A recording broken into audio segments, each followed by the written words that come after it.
પંચમહાલના શહેરા તાલુકામાં તાડવા ગ્રામ પંચાયત ખાતે 80મા સ્વતંત્રતા પર્વની તાલુકા કક્ષાની ગૌરવપૂર્ણ ઉજવણી કરવામાં આવી। પ્રાંત અધિકારી ફાલ્ગુન પંચાલના હસ્તે તિરંગો લહેરાવી ધ્વજવંદન કરવામાં આવ્યું, જ્યારે મહાનુભાવોએ વિવિધ છોડનું વૃક્ષારોપણ કરી પર્યાવરણ જાળવણીનો સંદેશ આપ્યો। કાર્યક્રમમાં શાળાના વિદ્યાર્થીઓ દેશભક્તિ ગીતો પર નૃત્ય સહિત વિવિધ સાંસ્કૃતિક કાર્યક્રમો રજૂ કર્યા। સારી કામગીરી બદલ વિવિધ સરકારી કચેરીના કર્મચારીઓને પ્રમાણપત્રો એનાયત કરવામાં આવ્યા। મોટી સંખ્યામાં અધિકારીઓ, શિક્ષકો, વિદ્યાર્થીઓ અને ગ્રામજનોની હાજરીથી સમગ્ર માહોલ દેશભક્તિમય બન્યો હતો।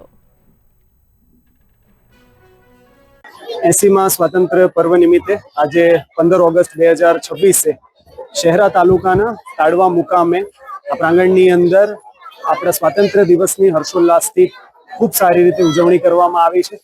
આજે અહીંયા તમામ અધિકારીઓ, તાલુકાનું વહીવટી તંત્ર, ગામના બાળકો, વાલીઓ, ખૂબ મોટી સંખ્યાની અંદર લોકોએ હાજર રહી અને સાંસ્કૃતિક કાર્યક્રમ પણ નિહાળ્યો છે અને સાથે ધ્વજવંદન કરી અને આજે બધા ખૂબ આનંદ અનુભવીએ છીએ।